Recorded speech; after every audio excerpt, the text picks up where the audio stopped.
highway for our God. You see, we're moving in a way that seems to be slow at times, fast at times. There's different paces that are required for our movement, because what is happening is that the body is being occupied so that the soul may unfold in the perfect way that it does. And so as we were visiting the Course in Miracles text just for a little bit today, we were finding out that to have, we must give all to all. And in that same understanding, we're able to embrace that Kwanzaa principle of the day, Habari Gani Ujama. Ujama is cooperative economics, and so that means that we have to be united in our understanding of giving and receiving. We have to be awake so that we may create a community. And when you have a vision, like the Oneness Spiritual Center has a vision to co-create a world that works for everyone, you have to know what the reading was trying to get you to understand, that only one equal gift can be offered to the equal sons of God, and that is full appreciation. One equal gift is gratitude. One equal gift is like the note that Sarah wrote to Dawn. One equal gift is our way of acknowledging the presence of God in each person that we meet. One equal gift is us saying, I am not greater than you, I am not lesser to you, I am you. And when we know that we are one, we know that there is something that is connecting all of us, and that is the very Spirit of God. And so that we know that there is one love, that there is one joy, that there is one light. That is the topic for today as we close out this December month. From the monthly theme, Be Light in Delight. Because each one of us is a divine spark. Because each one of us are a special way that God is illuminating His magnificence. Because each one of us is a special way that God is glowing His goodness through our lives. That each one of us is a special way that God is absolutely loving. And so we don't get to hide our life under a bushel. We don't get to try to play small. We don't gift the world by seeking to be in the shadows of our own magnificence.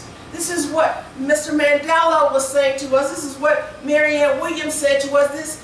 This lesson keeps being repeated over and over again. It was that which was spoken of in Invictus, a poem that totally revolutionized the mind of Mandela and revolutionized the spirit of South Africa. There is something about our magnificence that must be revealed, that must be expressed, that must be shared. You see, because God didn't just create one person.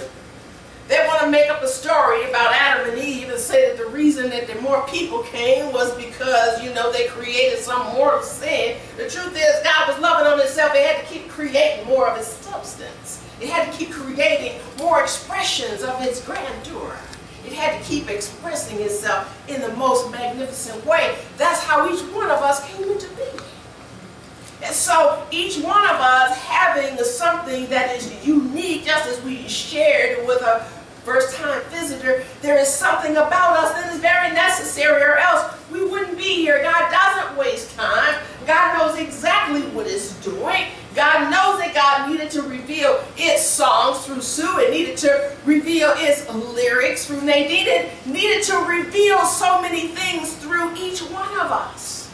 And so what we are coming to know is that nothing is greater than this understanding. And so this teaching that was in the Course in Miracles, it was saying to you that we have too much to accomplish on behalf of the kingdom. We can't be messing around anymore. It's time for us to absolutely release the idea of getting and embrace the idea of giving.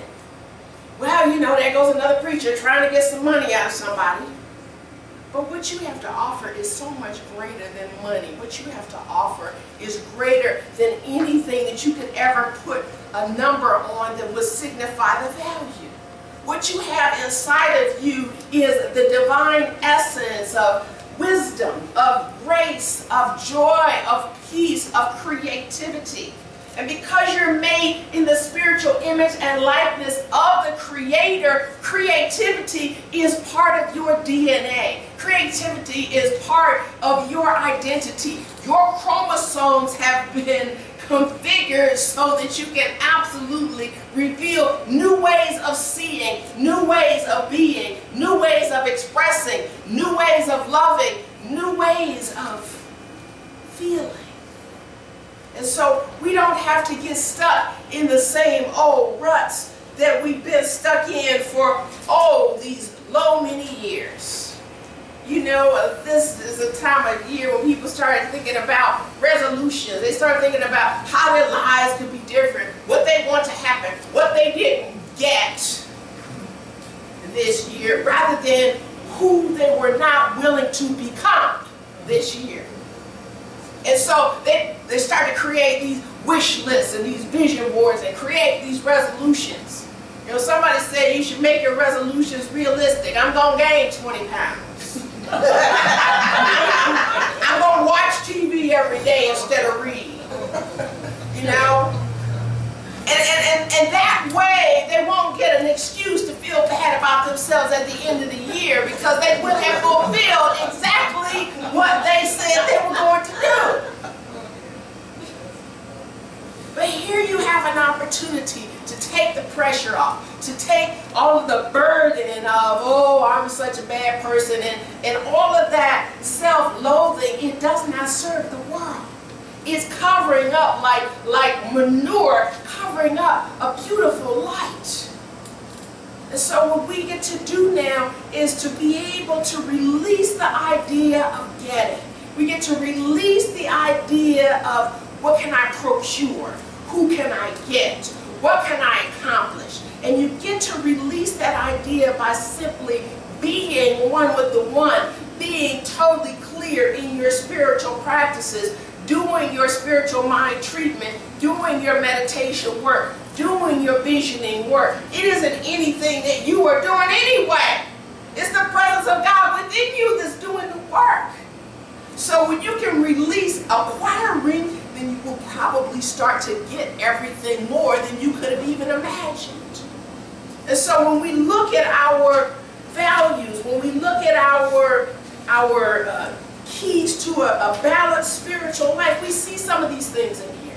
Taking classes, totally nourishing and nurturing that wisdom that is within you, that divine mind that is seeking to be activated so that you can be attuned to the one rhythm of the universe. You know, whether your meditation comes in the form of chanting, there are many ways for you to become aligned with the rhythm of the universe. It doesn't require any effort. It simply requires letting go and letting God. Or whatever name that you want to call this divine energy, the strong one, the living one, whatever it is that you call it, the great spirit, whatever it is that you know it to be. If God is offensive to you, if you got baggage about some previous church experience or some religiosity that you've been carrying around that's been absolutely slowing down your magnificent speed through which you are able to transcend universes and planets and galaxies to move into your authentic self. So what you need to know is that there isn't anything to get. You already have it. So give up trying to get it. Tripping over yourself, falling over yourself, breaking legs and arms, trying to get there. Trying to get to that dollar bill, trying to get to that man, trying to get to that woman, trying to get to that whatever state of being that you think that you're not already in, because you've been disrupting the homeostasis of your body temple, which is in perfect harmony in the first place, with the madness of your fear.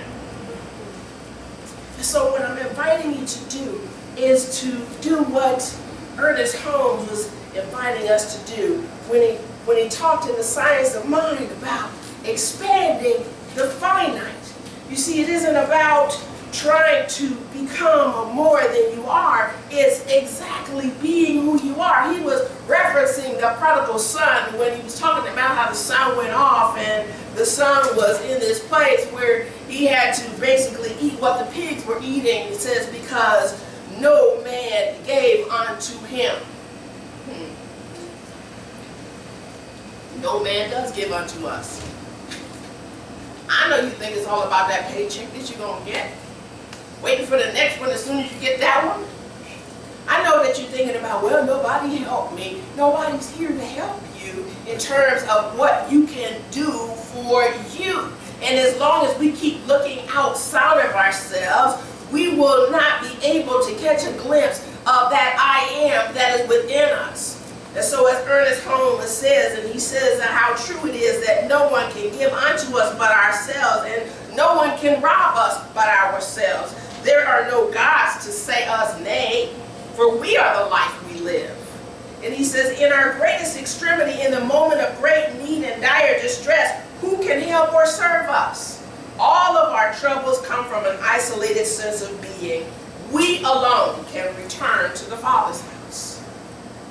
So instead of looking for somebody to give you a helping hand, all it requires is for you to return to the Father's house. And trust me, it's not going to be a lot of effort because you're only moving in one direction or the other, away from the Father. Even when you walk away from the Father, you are walking toward the Father. There is no other place for you to go. But when you are consciously moving toward the Father's house, then you are moving towards your power base. You are moving towards your source of joy. You are moving into your fullest freedom. You are moving into your greatest expansion and possibilities for creation. You are moving into your authentic self. You are standing in the I am that you were created to be. The infinite is not limited.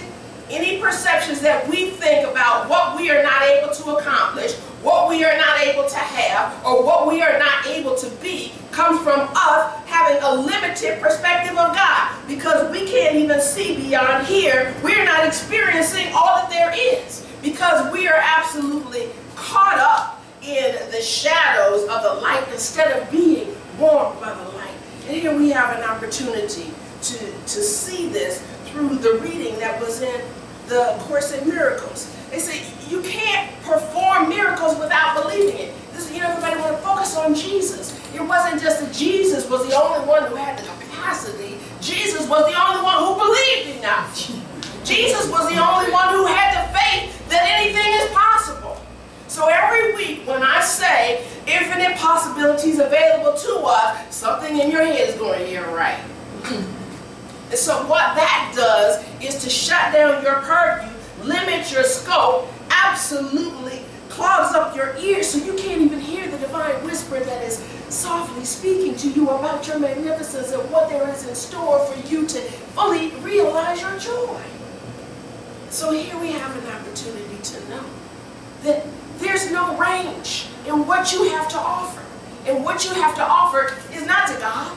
What you have to offer is to your brother, is to your sister. What you have to offer is to life. And when every one of us thinks, well, they can't have mine, then who is going to get anything? Who is going to be able to enjoy your essence? Who is it going to be able to see the sparkle in your eye from the joy that you get from the giving? When you get such a great appreciation for having the capacity to give, then you are shutting that opportunity out of your life by saying, well, no, I can't spare. I keep thinking of that Seinfeld episode when the girl had run out of toilet tissue in the stall next to her. She was like, you can't spare a square? Just a square? It's like, no, I need it all. This is what we do. I got to keep everything that I have because, I may not get it anymore. And so when you keep having these clouded views about what life has for you, then you keep limiting your experience and creating more conflict in your life. But when you decide to give all as the first step of reversing your state of mind, then you begin to create a different set of experiences that are possible for you to know those infinite possibilities. See, some people are afraid when they start to say, well, okay, I'll give a little bit. And they give that little bit, and even that is causing conflict. Oh no, I shouldn't have done that. You know, if I hadn't given that, and I would have had this. You know, and so when you start to create these things inside your mind, thinking that, oh my God, there's only so much that God has to give. Now, how crazy is that? I mean, more than you can even imagine is available to you. And so that whole piece about translation and perception was key to understand, because fear breaks communication. I'm not resolved in this, so I usually don't share this kind of thing, but I can tell you the moment that it happened. I have been given the care of a Tibetan Terrier, a beautiful dog. You know, we've been together before. His mother went off to another country, and you know, there was a moment she said, well, you know, I said, well, you know, I don't have the gate on the front, so okay, but if you could just mesmerize him with a treat. But there was a moment when I looked at the open gate, and he didn't even realize the gate was open. When he saw me looking at the open gate, when he heard in my voice fear when I called out his name, trying to get him to come for the treat, he immediately ran for the open gate, because my fear broke our communication. So what you have to understand is that if you don't keep your lousy perceptions about what's not possible to yourself, you can create a whole bunch of havoc in the universe. This is not another opportunity for you to say, see, that's what happened, that's what I did, and see, I shouldn't have done that, and I'm such a bad person, and blah, blah, blah. It's simply becoming aware of your thinking, becoming aware of your energy, becoming aware of what power that you have. I always talk about Bullwinkle, and everybody here is probably old enough to remember, or most people. He reaches into the magic hat, you know, rustle up my sleeve, pulls out a lion. Didn't know my own strength. That's so true for so many of us. We don't know what is possible because we are holding a whole universe within our beingness. Every cell, every tissue, every organ, every piece of muscle, every flesh, everything is absolutely aligned with everything that is. And all of these energy centers that we talked about earlier in the month when we were looking at the chakras and we were looking at the energy and we were thinking about the Immaculate Conception, and we were working with the Buddha nature and all of these things that we were exploring as we moved through birthing the Christ in us, as we were moving through coming to an understanding of our oneness with God. We began to realize that there are ways that we are magnetizing things to us. There are ways that we are using that law of attraction consciously through our energy centers of our beingness. And because every dimension of our beingness has its own power, that we are forever emitting light energy and we are forever receiving it from everyone around us and everything around us that has life.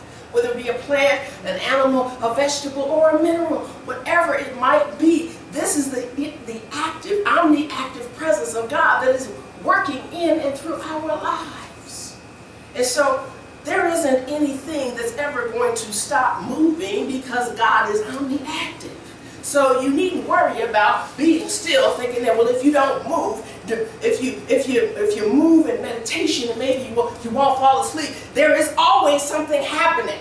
There is always something that is being in response to that I am. You can absolutely know that whatever form of meditation that you are taking in as you return to the Father, that you are never going to miss out on anything because it has everything for you in this one song, the universe.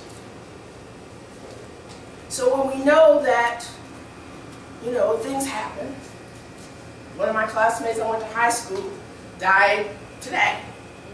One of, you know, I'm in a yoga class. We just started the class. My yoga teacher's mother died. She had to leave and somebody else had to take over. There's a lot of people that are leaving the planet now. They're done. They're moving on. Mom went to a funeral yesterday. They're moving into the next dimension of their being. There isn't any like stop sign that said, well, this is over. Because energy cannot be destroyed. It can only be requalified. So they're moving into the next expression of their greatest yet to be. But then when we have these challenges, we say crazy things like, where was God? Why didn't God come to the rescue? You know, God didn't hear my prayers. You know, it's like God is some kind of like Superman that's supposed to be there for you whenever you call, do whatever it is that you want it to do. Like, you know, it is your servant, but you have to understand that there's a law. That aspect of God that is law is that aspect that is not responding to you. It isn't that God doesn't care. It isn't that God is against us. What happens is our challenges come from our isolated sense of being. We think we're separate. We think we're separate from God. We think we're separate from those people, those Asian people, those white people, those men, those women. We think we're separate. And every time we start thinking that we are not one with somebody else, one with some entity, one with some animal, one with some plant, one with something that is alive, then we create our misery. We create it by the thought of separation. And so it isn't that God is trying to run you. You know, you might have imams or priests or ministers or somebody else tell you, whoever runs your area of activities in your walks through religiosity on your way to find spirituality. You know, you might have found that they told you, well, you know, God wants you to do this. You know, and that this book says this is what you should do. Yeah, well, that was also relegated to a lot of culture, a lot of language, a lot of idioms, a lot of exaggeration, a lot of symbolism, and all these things. And so people have become distorted in their thinking that the reality is something that was truly fiction. And so what happens is that we start to think, well, God doesn't care, and the thing is, God cares so much that He lets you mess up. He lets you make a choice that's not for your highest good so that you can get the lesson. You know, if you've been a parent, you know how that works. You're going to let it go so far so they don't kill themselves. You're going to let them, okay? You got that the stove is hot. Okay. You won't be doing that again, because what they hear is Charlie Brown, whang, whang, whang, when you say, don't touch the stove, whang, whang, whang, right? So they're not trying to listen, they're having to learn through their experience. It's not just children of a certain age. We're all those children of a certain age that are coming to an understanding of what the boundaries are for our good. That not that there's a limit to our good, but there are choices that we make that are not good for us. So here we are at the precipice of a new year, and so we're moving forward into an opportunity to move into an Ujama consciousness. And in an Ujama consciousness, we get to be able to build our own businesses. In case you are mistaken, a church is a business. Just like this bakery is a business. You know, there is something that has to be put into the business so that something can be produced from the business. There are things that need to be purchased for supplies in order for there to be something supplied, whether it is paper or ink or all the little things that it takes, including the wonderful, powerful singers and musicians that come in. So what we're knowing is that we have an opportunity to build this community in a way that is in alignment with our spirit's highest and best good. You're not simply here to take a message from what Reverend Celeste has to say today and then go on and have, you know, a happier life. You have an opportunity to co-create something that is yours. You have an opportunity to put your signature on it, whether I'm the minister or not. You have the opportunity to be able to build something that is going to support you in your spiritual life becoming greater than you ever thought it could be. And so here you get to control the economics of your community by deciding what it is that you want to invest when you put in the collection. When you decide what it is that you want to give, you're also deciding what you are going to receive. Because there is a law of circulation that is perfect and is never failing, that is going to show up in your life. And so you get to decide, well, okay, if I give this much, then I'm going to have this experience. If I give that much, then I'm going to have that experience. And it's simply the way the law works. You see, Ujama is a commitment to shared social wealth and shared social work. And so when we go through these different Nguzu Sabas, these Kwanzaa principles, we get to be reminded of what our vision is. We get to be reminded, ooh, Umoja, unity. Oh, oneness. Okay, yeah. Oh, Kuji Shagalia. Oh, self-determination. Yeah. Oh, Ujima, collective work and responsibility. That's called servants. How are you serving your community? Ujama, cooperative economics. How am I giving to my community and what am I benefiting from as a result of my givingness? You get to move into near purpose. Okay, I'm visioning. I'm getting to see what direction I'm moving in. I'm getting to see what my dharma is, what it is that I need to be, do, and know in this experience, at this level, at this realm, at this time. Oh, I get to, creativity. I get to really be able to express myself singing or writing or dancing or doing IT work or being a gourmet chef or doing raw vegan work or whatever it is that I love to do, that which makes my heart sing, that which my soul is yearning for me to do, telling stories, whatever it might be.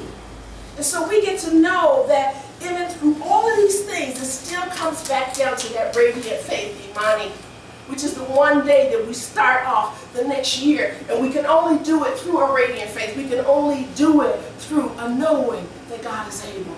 And it is simply not a God that is way out there. It is simply not a God that is anywhere else but right where we are. So we get to go through these principles and know that it is through faith that we can co-create a world that works for everyone. It's not simply some kind of platitude. Yeah, that all sounds good, a world that works for everyone. Just because it hasn't been your experience doesn't mean it's not possible.